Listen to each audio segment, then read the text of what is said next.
des rivières du Très-Haut.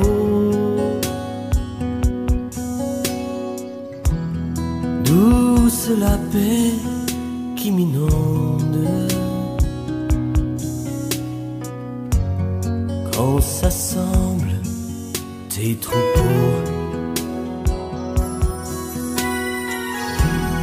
Coule en force sur le monde. Bénissant le glorieux nom de notre Seigneur Jésus, il plaît donc à l'Éternel notre Dieu que ce jour nous puissions parler sur la puissance de la résurrection de Jésus-Christ. Je répète, la puissance de la résurrection de Jésus-Christ. C'est un message peu prêché dans les églises, mais l'Éternel notre Dieu voudrait que nous abordions ça pour présenter quelque chose qui garantit notre croyance et la prédication de l'Évangile.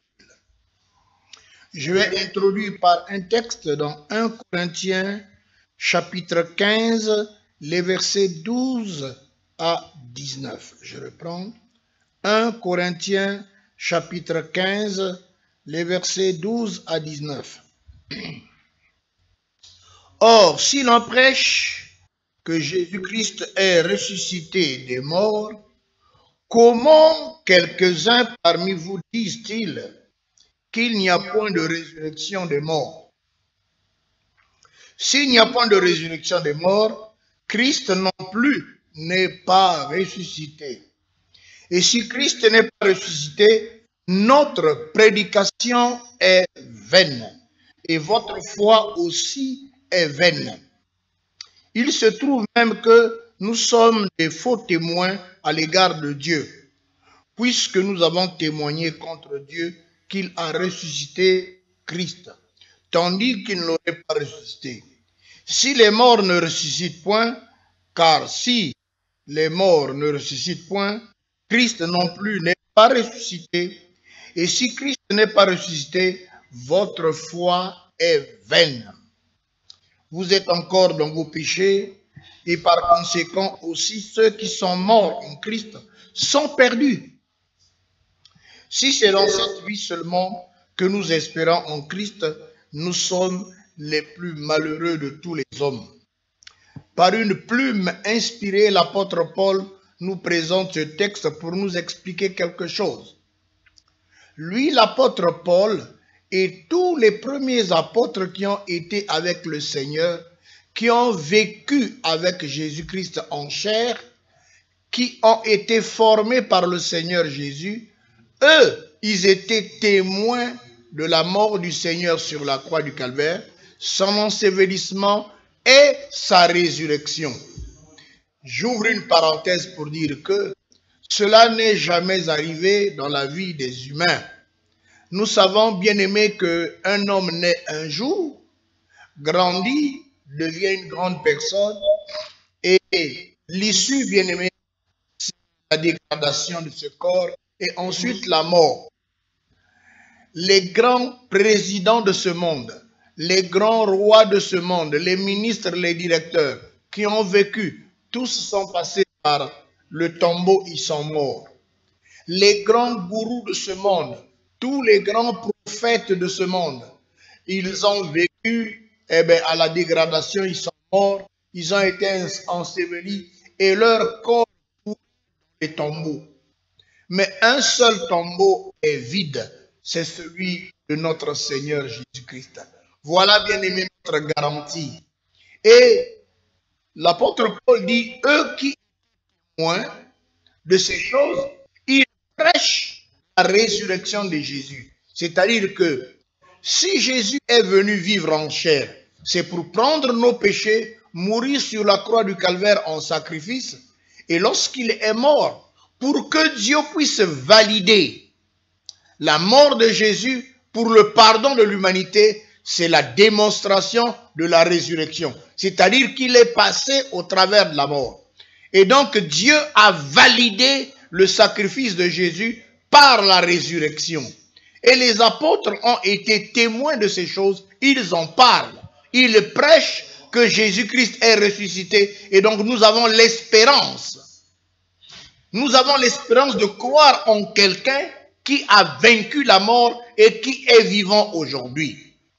Maintenant, l'apôtre Paul dit que d'autres personnes disent qu'il n'y a point de résurrection de mort. Jésus-Christ n'est pas ressuscité. Et c'est là que l'apôtre Paul déclare que si l'on prêche que Christ est ressuscité des morts, comment quelques-uns parmi vous disent qu'il n'y a point de résurrection des morts? Aujourd'hui, nous allons voir au travers de ce texte pourquoi plusieurs personnes, pourquoi plusieurs étudiants des lettres disent que Jésus-Christ n'est pas mort et ressuscité. Ils nient la résurrection de Jésus. Et s'il n'y a pas de résurrection de mort, Christ non plus n'est pas ressuscité. Et si Christ n'est pas ressuscité, notre prédication est donc vaine. Puisque, bien aimé, la mort de Jésus sur la croix du Calvaire, son ensevelissement et sa résurrection, c'est le socle même de notre espérance. C'est le socle de l'évangile. C'est ça qui garantit l'évangile authentique. Et si l'on dit que Christ n'est pas mort, ça veut dire que la prédication est vaine. Et si la prédication est vaine, ceux qui croient, ben leur foi aussi est vaine. Et c'est ce que l'apôtre Paul voulait ressortir. Voilà donc notre introduction, mais nous pouvons garantir ce soir, et je viens encore une fois marteler au travers de cette prédication pour dire, bien aimé, nous avons toutes les raisons de croire à un Seigneur qui est vivant. Aujourd'hui, plusieurs personnes imaginaient que un docteur en pharmacie, dans un village où plusieurs personnes sont en train de mourir, il dit, écoutez, moi j'ai pu avoir un produit qui peut guérir tout le monde. C'est-à-dire qu'une épidémie est rentrée dans un village et le pharmacien qui est là, le docteur en pharmacie, dit, j'ai trouvé le médicament qui peut guérir tout le monde. Ben, on va lui dire, essaye sur toi-même. Et lorsqu'il essaie son produit sur lui-même, ben, il est mort, il trouve la mort, il est enseveli et puis son cadavre va pourrir dans le tombeau. Est-ce qu'une telle personne, vous pouvez mettre foi en son produit?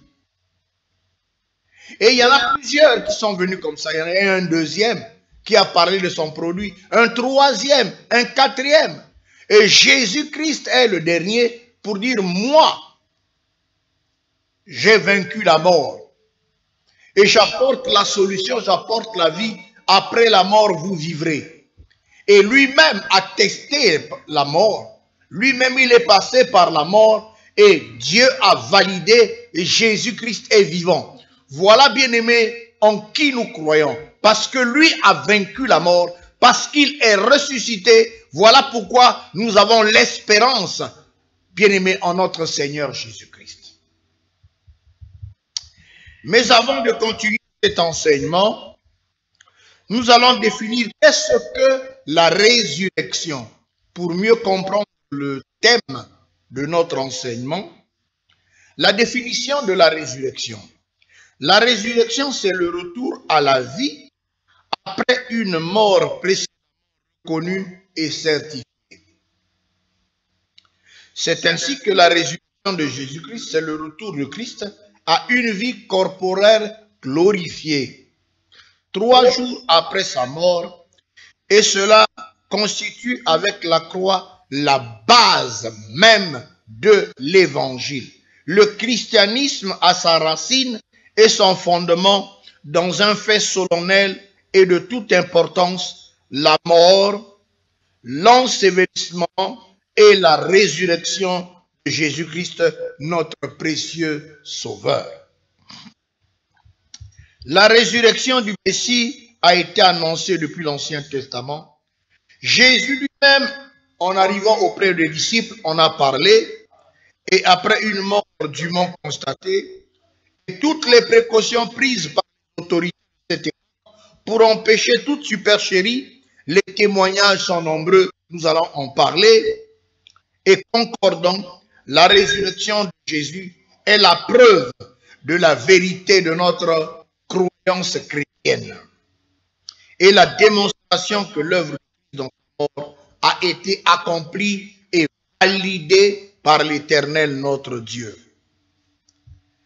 Nous allons commencer par parler en troisième sous-thème de la résurrection prophétisée par Jésus-Christ lui-même. Du vivant de Jésus-Christ, qui savait pourquoi il est venu en terre, lui-même parlait de la résurrection. Et nous allons prendre comme ça quelques textes. J'en prends un premier dans Matthieu chapitre 12, le verset 39 à 40. Matthieu 12, 39 à 40. Il répondit, une génération méchante et adultère demande un miracle. Il ne lui sera donné d'autre miracle que celui du prophète Jonas. Car, de même que Jonas fut 3 jours et 3 nuits dans le ventre d'un grand poisson, de même, le Fils de l'homme sera 3 jours et 3 nuits dans le sein de la terre. Bien-aimés, nous savons que la terre a avalé tous les hommes sur cette terre. J'ai parlé des héros du monde, comme les Mao Tse-tung, comme les Hitler, comme certains philosophes, certains grands prophètes, et tous les présidents du monde, les ministres, les directeurs, bien-aimés, quels qu'ils aient vécu, avec toute leur richesse, mais ils ont fini par pourrir dans leur tombeau après la mort. Oui, bien-aimés, Jésus-Christ a fait 3 jours et 3 nuits dans le sein de la terre, et la terre n'a pas pu le contenir. La terre a dit, mais j'ai avalé des présidents, j'ai avalé tous les hommes, mais celui-là, je ne peux le contenir en moi. Et la terre s'est ouverte et le Seigneur est ressuscité. Il est vivant, il est ressuscité, notre Seigneur Jésus-Christ. Dans un autre texte de Matthieu chapitre 16, le verset 21, le Seigneur en parle. Il dit, dès lors, Jésus commença à faire connaître à ses disciples qu'il fallait qu'il allât à Jérusalem, qu'il souffrit beaucoup de la part des anciens, des principaux sacrificateurs et des scribes, qu'il fut mis à mort et qu'il ressuscita le 3e jour. Lorsque Jésus était en train de prêcher de son vivant la parole de Dieu en Judée, dans d'autres villes de là-bas, bien aimés, ceux qui le suivaient, il était obligé de leur avertir qu'il va souffrir de la part des pharisiens et des sacrificateurs de cette époque et qu'il va mourir, mais le 3e jour, qu'il ne s'inquiète pas, il a le pouvoir de donner sa vie et de la reprendre. Il a le pouvoir, lui, de mourir et de ressusciter. Dans un autre texte, c'est Matthieu 17, versets 22 et 23. Pendant qu'ils parcouraient la Galilée, Jésus leur dit, le Fils de l'homme doit être livré entre les mains des hommes. Ils le feront mourir et le 3e jour, il ressuscite. Ils furent profondément attristés. Voilà, bien-aimés des apôtres, qui avaient suivi le maître, qui avaient reçu un enseignement de ce maître. Ils étaient tout contents lorsque le maître accomplissait des guérisons spectaculaires. Ils étaient tout contents de suivre quelqu'un qui était capable de purifier les lépreux. Ils étaient contents de suivre quelqu'un qui était capable de guérir toute maladie. Mais lorsque le Seigneur leur annonce que le Fils de l'homme sera livré entre les mains des hommes, ils le feront mourir et le 3e jour, il ressuscitera. Bien-aimé, cette nouvelle a attristé les disciples alors qu'il leur disait qu'il fallait qu'il passe par la mort et qu'il ressuscite. Il y a tellement de textes pour ceux qui prennent des notes. Vous prenez Matthieu chapitre 20, verset 19. Matthieu 20, chapitre 19. Vous prenez aussi Jean chapitre 2, versets 18 et 22. Jean chapitre 2, versets 18 à 22. Vous prenez aussi Marc chapitre 9, versets 9 et 10. Marc chapitre 9, versets 9 et 10. Et en 4e sous-thème, nous allons donc prendre la résurrection de Jésus-Christ et nous allons en parler, lesquels ont été témoins les premiers de cette résurrection. C'est dans Luc chapitre 24, le verset 1 à 7. Luc chapitre 24, versets 1 à 7. Le premier jour de la semaine, elles se rendirent au sépulcre de grand matin, portant les aromates qu'elles avaient préparés. Elles trouvèrent que la pierre avait été roulée devant le sépulcre, et étant entrées, elles ne trouvèrent pas le corps du Seigneur Jésus. Waouh! Comme elles ne savaient que penser de cela, voici deux hommes leur apparurent en habits resplendissants. Saisies de frayeur, elles baissèrent le visage contre terre pour leur dire: pourquoi cherchez-vous parmi les morts celui qui est vivant? Je répète cette merveilleuse phrase. Pourquoi cherchez-vous parmi les morts celui qui est vivant? Il n'est point ici, mais il est ressuscité.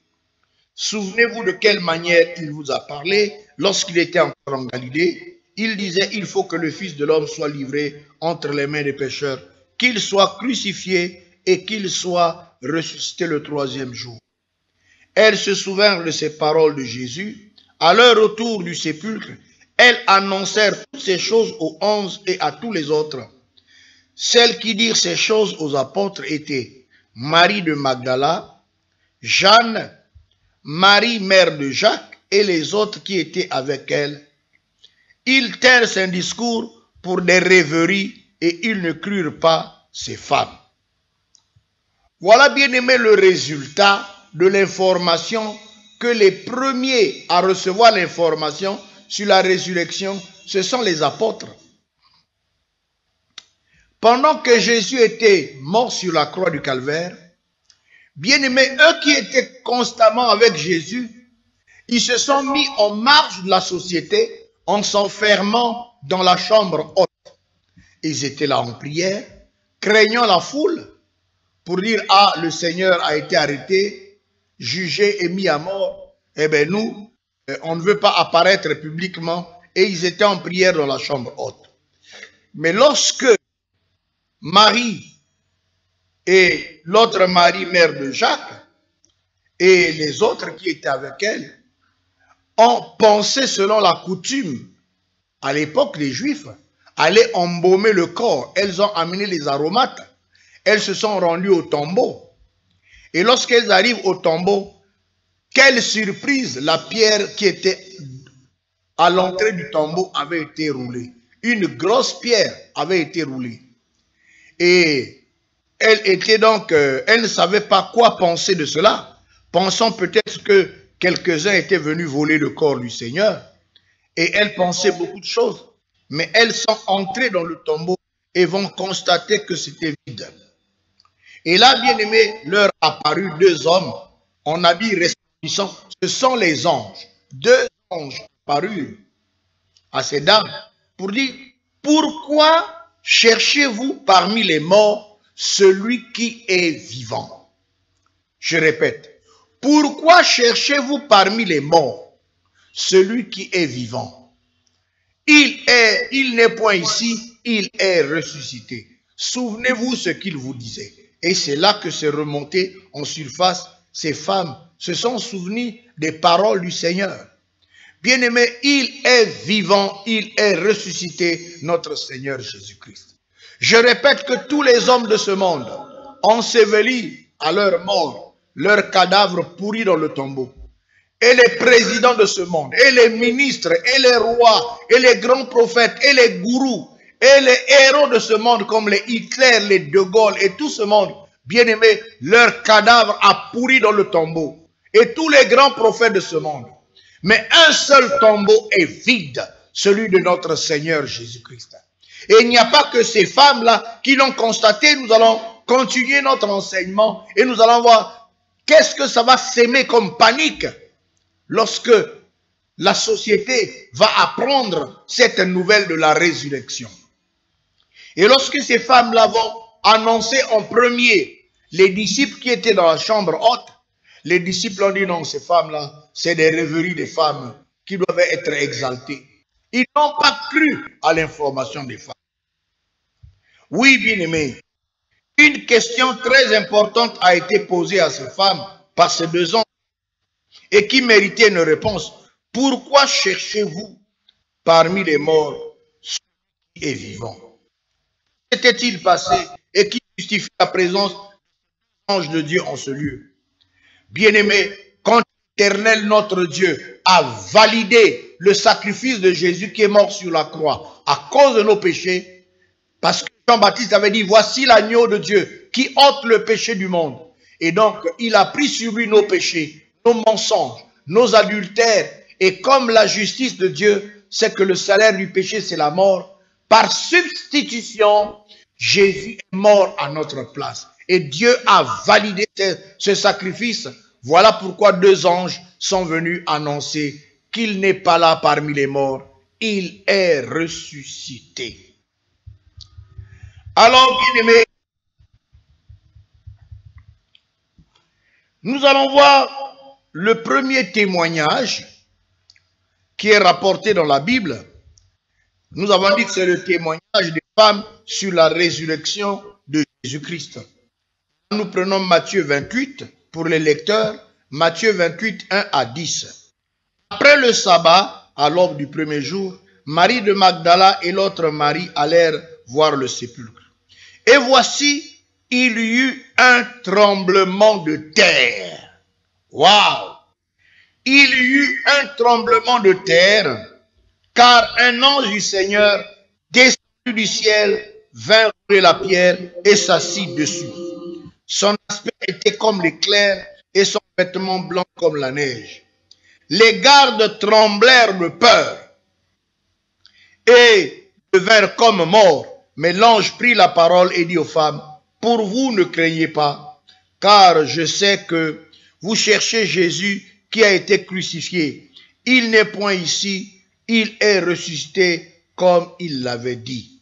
Venez, voyez le lieu où il était couché et allez promptement dire aux disciples qu'il est ressuscité des morts. Bien-aimés, il y eut un tremblement. Et comme que la tombe était gardée, nous allons comprendre pourquoi est-ce qu'on avait fait garder la tombe.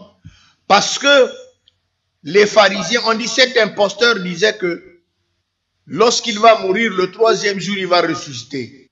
Ben, pour empêcher que ses disciples ne viennent voler le corps, eh ben, il faut mettre de la garde. Donc, pendant que Jésus était mort, enseveli, bien aimé, il y avait des gardes qui veillaient au tombeau. Et lorsque l'ange est descendu, il y a eu un tremblement de terre. Ils sont tombés raides morts. Ils n'ont pas pu supporter la descente de l'ange. Et l'ange va dire à ses femmes, allez dire à mes frères, aux disciples, que leur foi n'est pas vaine. Ils ont un Seigneur dont la vie ne s'est pas arrêtée au tombeau. Mais il a traversé la mort, il est vivant, il est ressuscité. Nous allons prendre, bien aimé, un autre témoignage. D'abord, avant de prendre un autre témoignage, nous allons prendre la précaution prise par les humains pour annuler le témoignage de Jésus-Christ. La précaution prise par les prêtres, par les soldats romains, par tout ce monde-là, pour annuler le témoignage de la résurrection de Jésus. Dans Matthieu 27, versets 62 à 66. Matthieu 27, 62 à 66.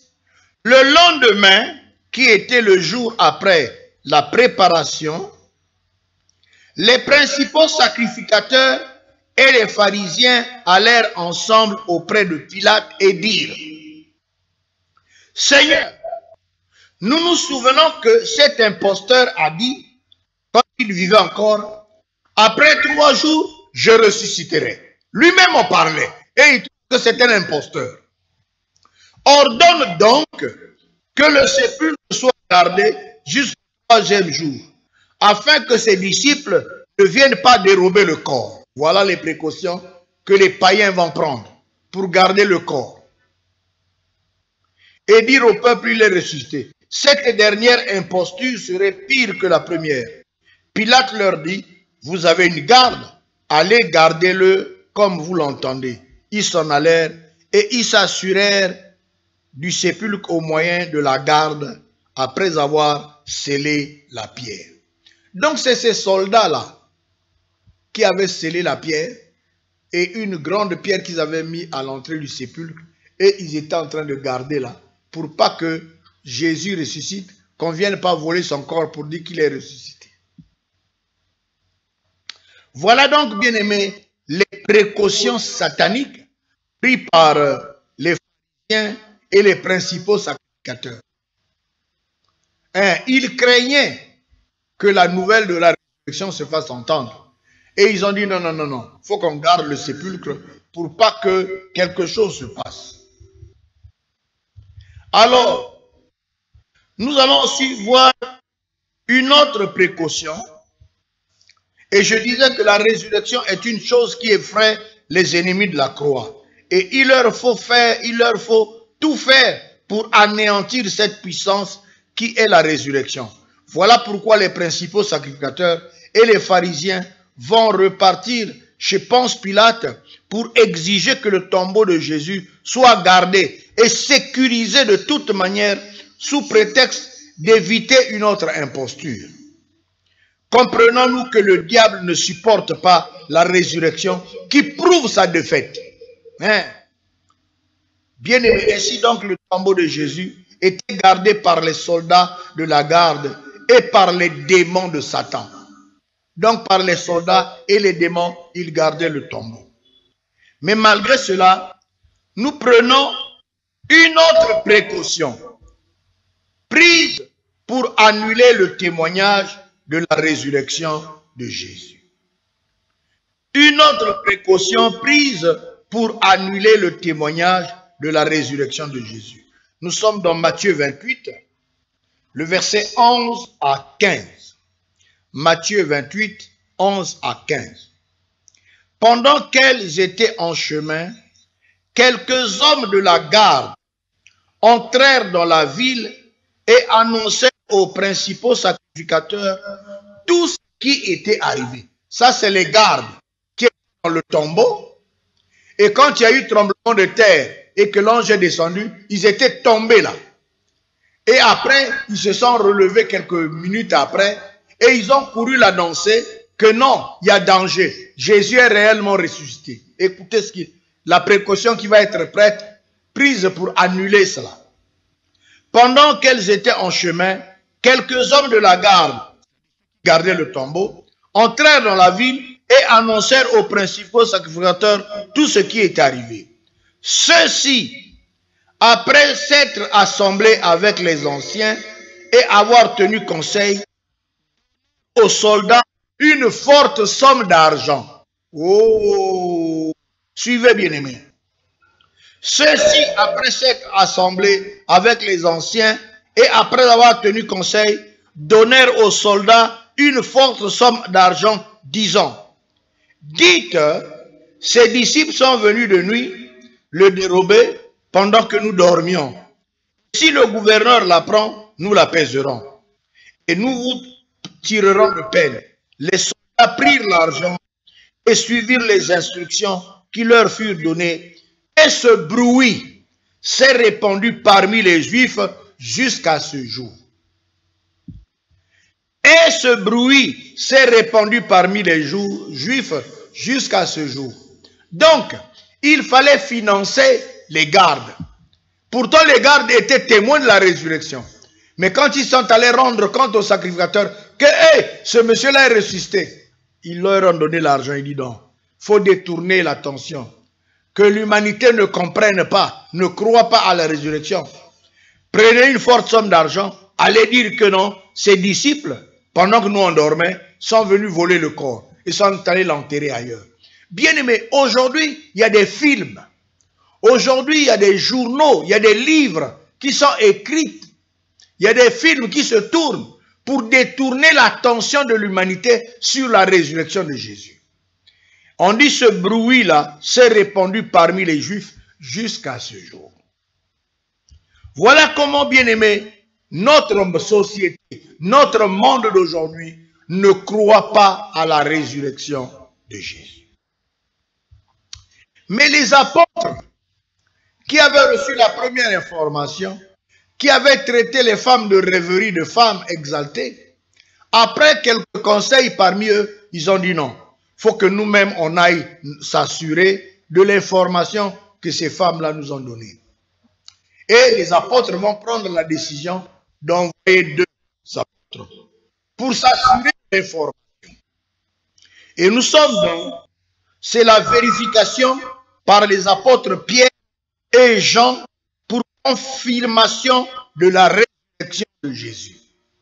Vérification par les apôtres Pierre et Jean pour confirmer la résurrection de Jésus. Nous sommes dans Jean chapitre 20, le verset 3 à 8. Jean chapitre 20, verset 3 à 8. Pierre et l'autre disciple sortirent et allèrent au sépulcre. Ils couraient tous deux ensemble.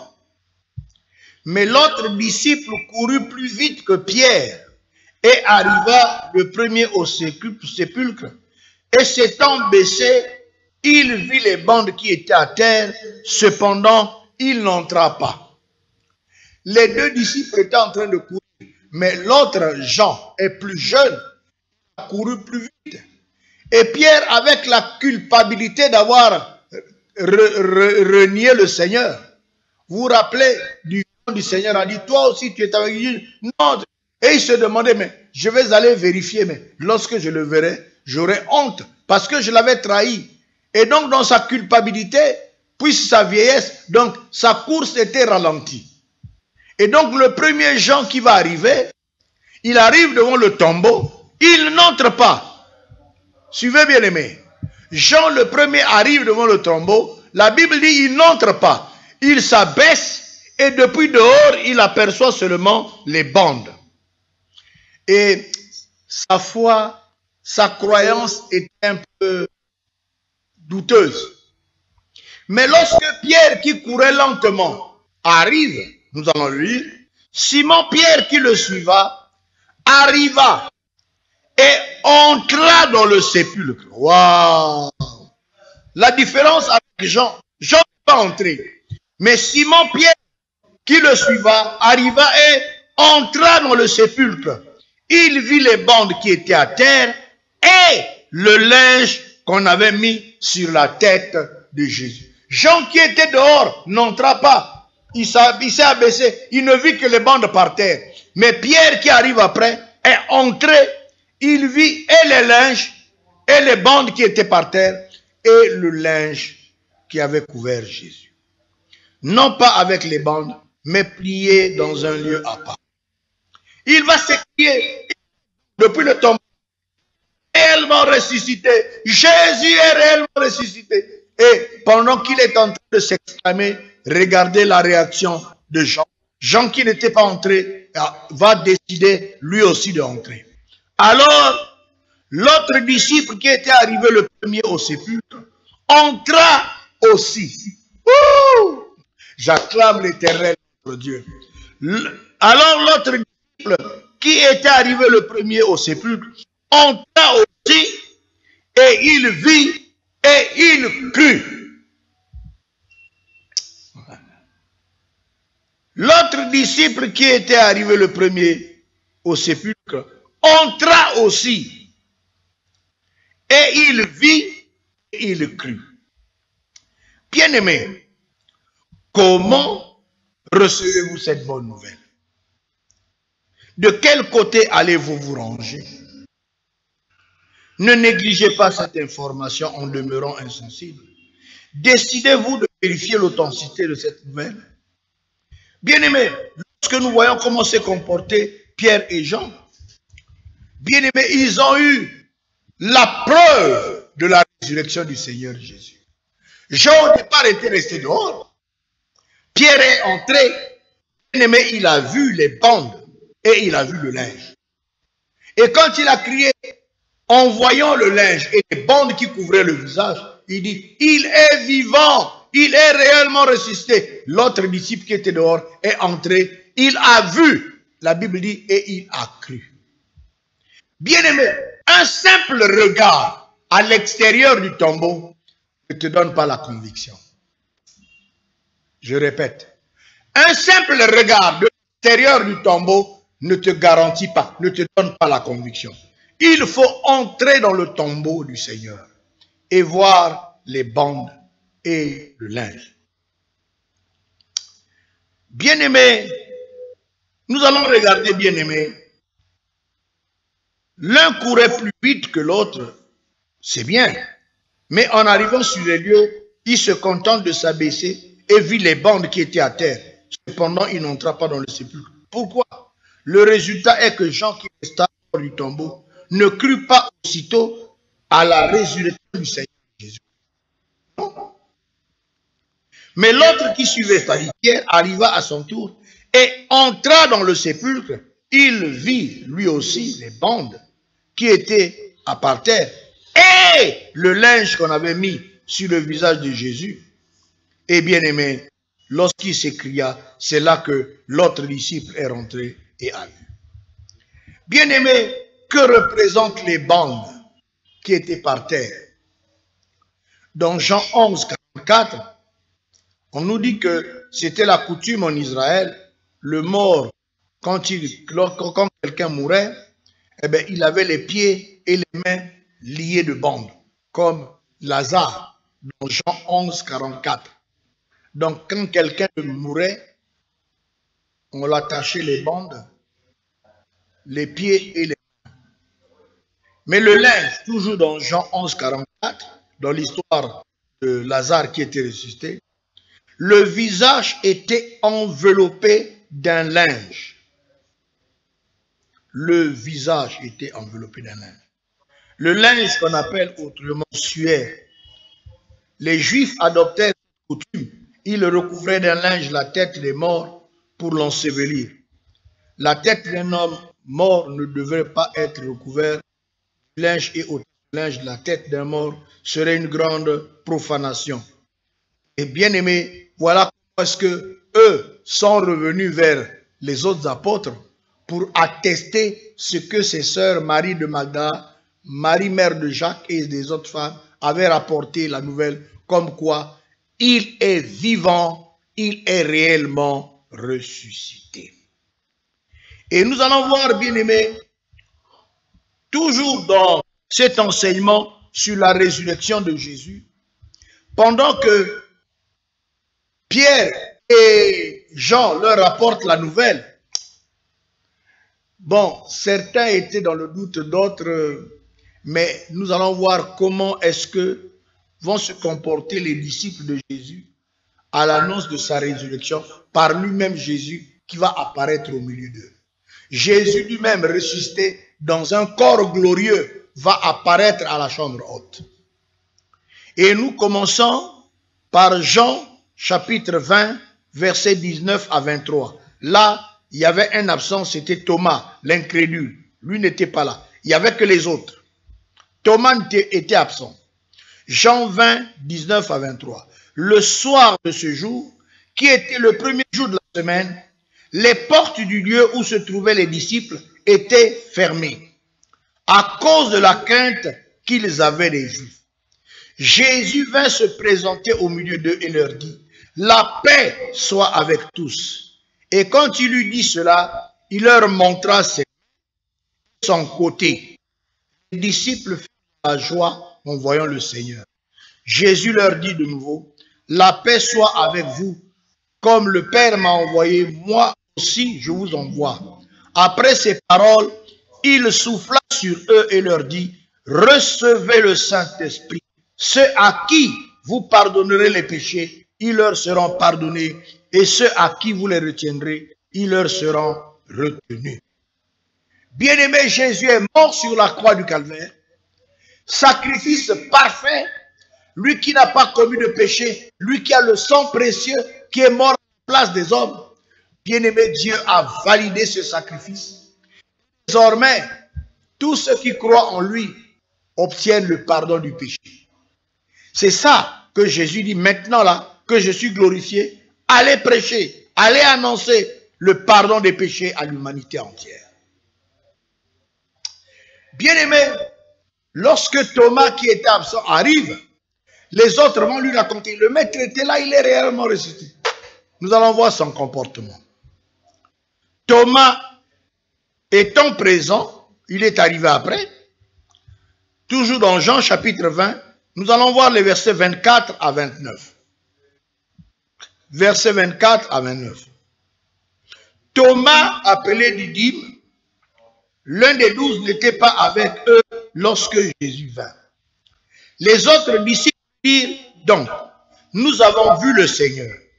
Mais il leur dit, si je ne vois dans ses mains les marques des clous, et si je ne mets mon doigt dans les marques des clous, et si je ne mets ma main dans son côté, je ne croirai point.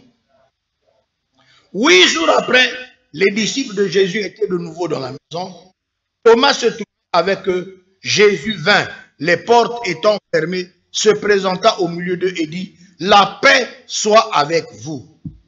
Puis il dit à Thomas, toi l'incrédule, tu n'étais pas là, mais quand on t'a rapporté que je suis ressuscité, tu n'as pas cru. Tu veux des preuves? En voyant les clous dans mes doigts, mettant ton doigt dans mon côté, le Seigneur va lui dire, maintenant viens tester. Puis il dit à Thomas, avance ici ton doigt et regarde mes mains. Avance aussi ta main et mets-le dans mon côté. Et ne sois pas incrédule, mais crois. Thomas lui répondit, mon Seigneur et mon Dieu. Dieu avec D majuscules. Bien-aimé, toi tu crois être incrédule plus que Thomas. Thomas qui était parmi les 12 apôtres, lui qui a été formé, lui qui était témoin des miracles, mais à la résurrection, il dit, si je ne vois les marques de clous, si je ne mets ma main dans le côté, je ne croirai point. Mais lorsqu'il a vu les preuves, il a déclaré, mon Seigneur est mon Dieu. Jésus-Christ est Seigneur et Dieu, avec des majuscules. Écoutez ce que Jésus va lui dire. Jésus dit, parce que tu m'as vu, tu as cru. Heureux ceux qui n'ont pas vu et qui ont cru. Je parle à quelqu'un aujourd'hui. Chères téléspectatrices, chers téléspectateurs, je suis en train de parler à quelqu'un. Le Seigneur dit, heureux ceux qui n'ont pas vu, mais qui ont cru. Parce que l'homme dans la nature, dans cette nature humaine, aime croire seulement quand il a vu. Mais le Seigneur dit, heureux ceux qui n'ont pas vu, mais qui ont cru. Parce que la foi ne vient pas de ce qu'on a vu. Non, non, non. La foi vient de ce qu'on entend. Et ce qu'on entend vient de la parole de Christ. Et la bonne nouvelle de l'évangile est annoncée. Tu es en train d'écouter, bien-aimé, crois. Parce que la foi vient de ce qu'on entend, pas de ce qu'on a vu.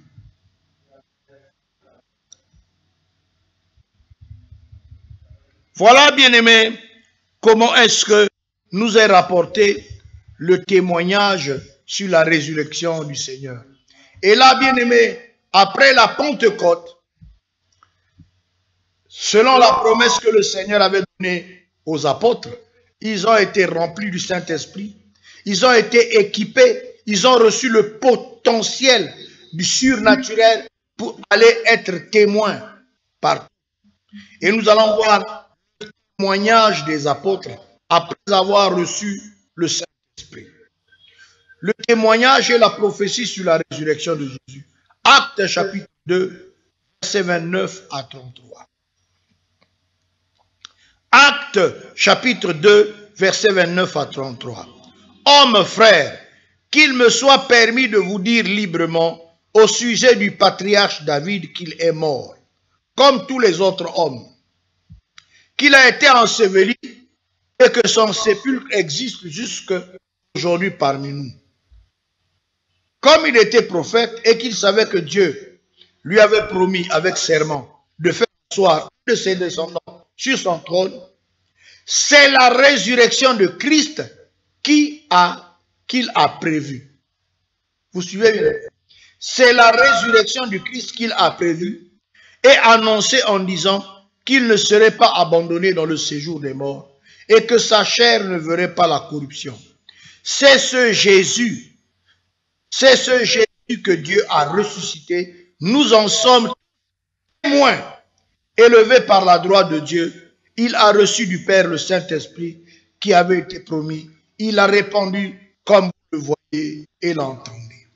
Voilà, bien-aimés, le témoignage sur l'évangile, la bonne nouvelle sur la résurrection de notre Seigneur Jésus, qui a bouleversé le monde jusqu'à nous autres. Nous étions des pécheurs, nous étions des voleurs, des impudiques dans le monde. Nous étions des nations sans espérance et sans Dieu. Mais la bonne nouvelle de la mort de Jésus, de son ensevelissement et de sa résurrection, bien-aimés, a transformé nos vies.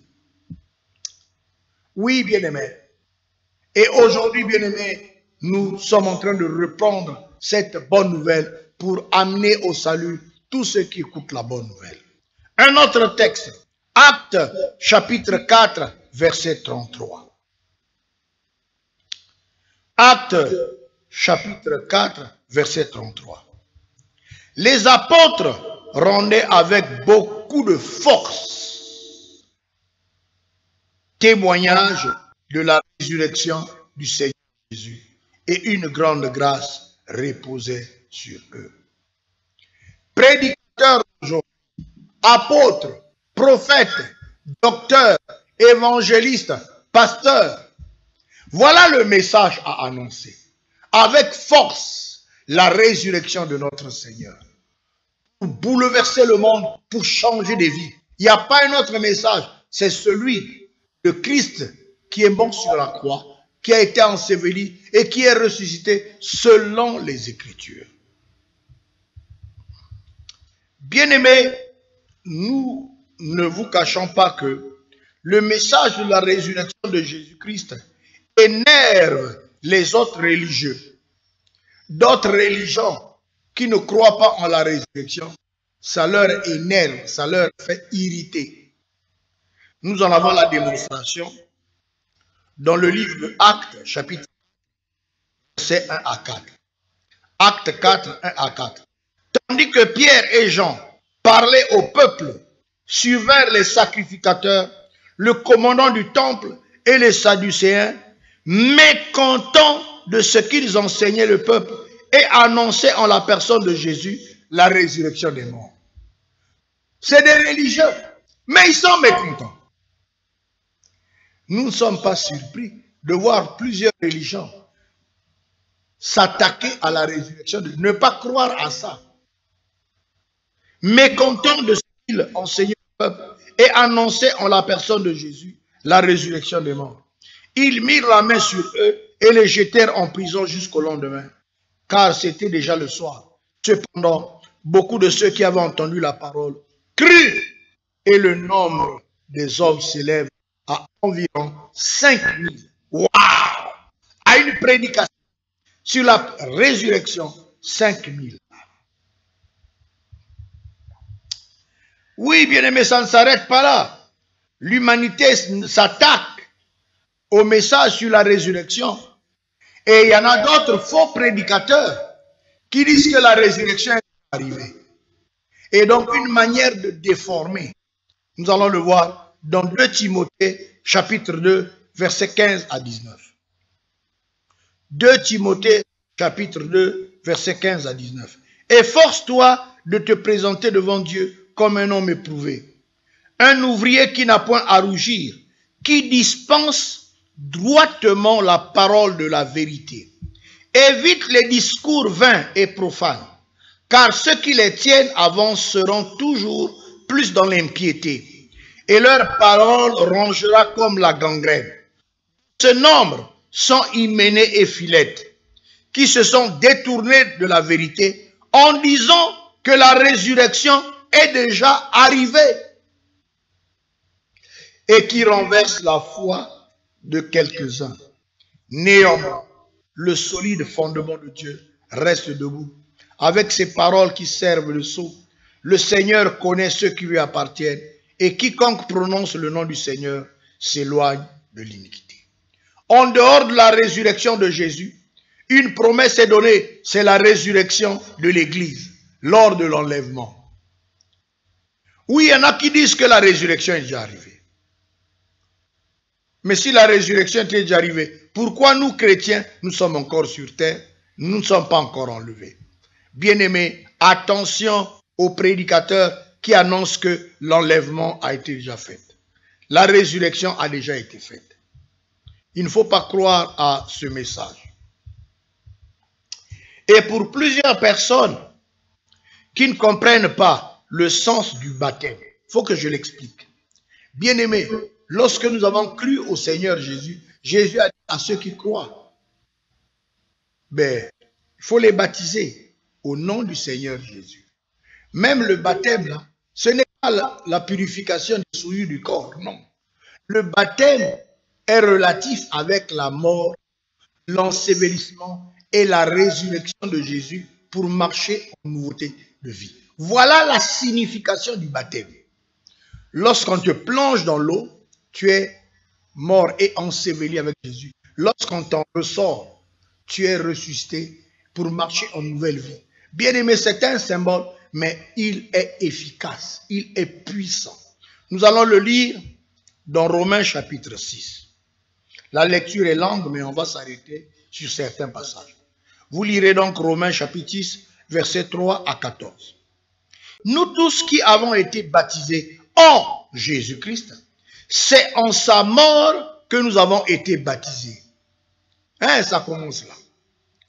Nous avons donc été ensevelis avec lui par le baptême en sa mort, afin que, comme Christ est ressuscité des morts par la gloire du Père, même nous aussi, marchons en nouveauté. Vous lirez la suite. Or, si nous sommes morts avec Christ, nous croyons que nous vivrons avec lui. Sachant que Christ est ressuscité des morts, ne meurt plus. La mort n'a plus de pouvoir sur lui. Vous lisez tout le passage Romains 6, de 3 à 14. Nous allons gagner du temps, puisque nous allons vers la fin de ce message. Et pour confirmer ce que nous venons de dire, l'épître de Pierre le confirme, 1 Pierre chapitre 3, versets 21 à 22. 1 Pierre chapitre 3, versets 21 à 22 nous dit, cette eau était une figure du baptême, qui n'est pas la purification des souillures du corps, mais l'engagement d'une bonne conscience envers Dieu. Donc celui qui tombe dans les eaux du baptême, il ne faut pas qu'il le fasse par enthousiasme. Oh non, le pasteur a dit il y a baptême à l'évêque que le groupe namaz. Non, ce n'est pas une question d'enthousiasme, de suivisme. Mais il faut que ton cœur prenne un engagement d'une conscience pure. C'est pour ça que plusieurs personnes qui sont tombées dans le baptême continuent à marcher dans le péché. Il n'y a aucun impact. Il n'y a aucune efficacité. Un pied dans l'église, un pied dans le monde. Non, bien aimé. Quand réellement on a pris un baptême au nom de Jésus, avec un engagement d'une conscience pure, on n'a plus besoin de délivrance, on n'a plus besoin de tomber dans le péché. Non, bien aimé. Le péché n'a plus de pouvoir sur celui qui a pris un baptême avec une conscience pure, dans un engagement sincère. C'est pour ça, bien aimé, que nous devons préparer les cœurs des bien-aimés qui vont dans les eaux du baptême pour qu'ils comprennent le sens de l'engagement qu'ils prennent. Et je voudrais, avant de terminer ce message, de préciser que la résurrection est, selon les Écritures, le socle et l'authenticité de l'évangile pur et vrai. La résurrection est, selon les Écritures, le socle et l'authenticité de l'évangile pur et vrai. Nous le lisons dans 1 Corinthiens 15, versets 1 à 4. L'évangile ne doit parler que de ça. Que de la mort du Christ, de son ensevelissement, de sa résurrection. Le reste, les bénédictions, les voyages, les bénédictions de ce monde, ce n'est pas l'évangile. Non, nous allons voir, bien aimé, quelle est la définition de l'évangile selon les Écritures. 1 Corinthiens 15, 1 à 4. Je vous rappelle, frères, l'évangile que je vous ai annoncé, premièrement, que vous avez reçu, dans lequel vous avez persévéré et par lequel vous êtes sauvés, si vous le retenez tel que je vous l'ai annoncé. Autrement, vous aurez cru en vain. Il continue. Je vous ai annoncé avant tout, comme je l'avais aussi reçu, que Christ est mort pour nos péchés selon les Écritures. Qu'il a été enseveli et qu'il est ressuscité le troisième jour selon les Écritures. Bien aimé, lorsque vous prenez un billet de monnaie, c'est-à-dire que 10 000 ou 5 000 ou n'importe quel billet, ceux qui sont commerçants, ils ont une sorte d'appareil, ils ont un appareil qui a une sorte de lumière ultraviolette pour pouvoir authentifier si le billet est vrai ou faux. Et quand ils vont prendre un billet de 10 000, à travers la lumière ultraviolette, ils vont apercevoir qu'à l'intérieur, bien aimé, apparemment à l'œil visible, vous ne le voyez pas. Mais c'est à travers la lumière ultraviolette que vous allez apercevoir un fin fil à l'intérieur qui traverse le billet de 10 000. Et ils vont donc authentifier que ça, c'est un vrai billet. Mais s'il n'y a pas à travers la lumière ultraviolette, s'il n'y a pas ce fil, ce fin fil métallique, ils vont dire non, c'est un faux billet. L'évangile aussi, il y a des faussaires de l'évangile. Et l'apôtre Paul nous dit que le vrai évangile, l'authentique évangile, quel est ce qui atteste que c'est authentique et vrai? Christ est mort pour nos péchés selon les Écritures. Et qu'il est enseveli et ressuscité selon les Écritures. Serviteur de Dieu, apôtre, docteur, pasteur, évangéliste, prophète. Qu'est-ce que vous prêchez à l'église? La philosophie? Vous parlez de vos voyages? Vous parlez des guérisons? Vous parlez des délivrances de coco, des totems de famille? C'est pas ça l'évangile. L'évangile vrai doit parler de la résurrection, de la mort de Christ sur la croix, selon les Écritures, son ensevelissement et sa résurrection. C'est ça l'évangile, la bonne nouvelle, pas autre chose. Et l'apôtre Paul, dans 1 Corinthiens 2, lui-même l'a déclaré, 1 Corinthiens 2, 1 à 15, il dit, lorsque je me rends chez des frères, c'est-à-dire que dans n'importe quelle église où il est allé prêcher la parole, il n'a pas voulu savoir autre chose.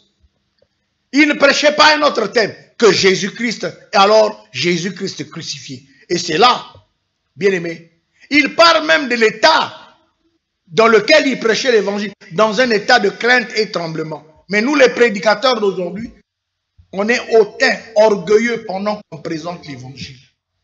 Non, bien aimé, c'est un privilège, mais c'est aussi une responsabilité. Parce que quand tu prêches l'évangile, tu engages le ciel. Quand tu prêches l'évangile, tu engages Dieu. Mais c'est avec crainte et tremblement comme Paul. Et ne dis pas n'importe quoi. Nous ne sommes pas en train de parler des bénédictions de ce monde.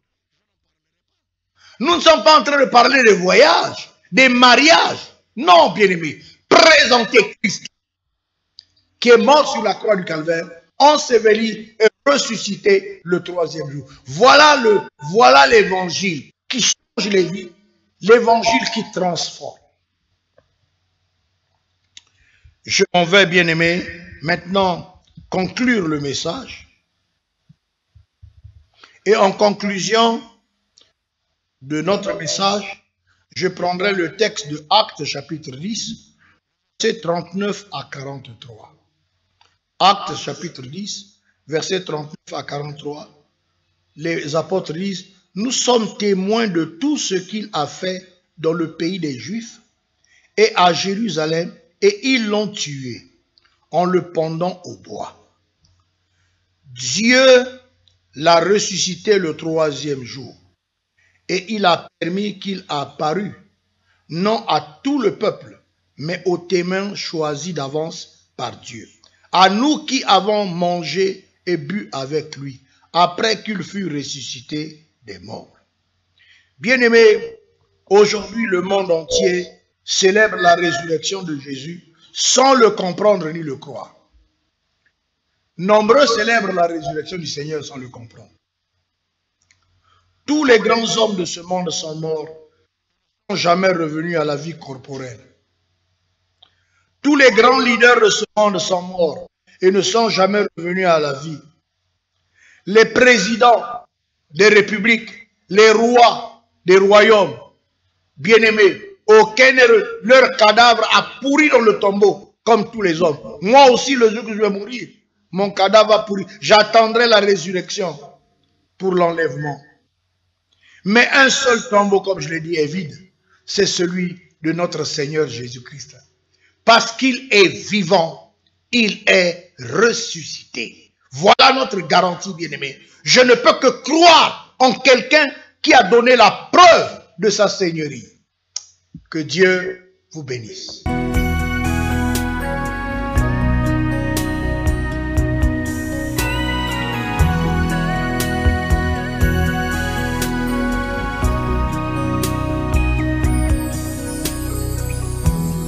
Douce et libre comme l'onde,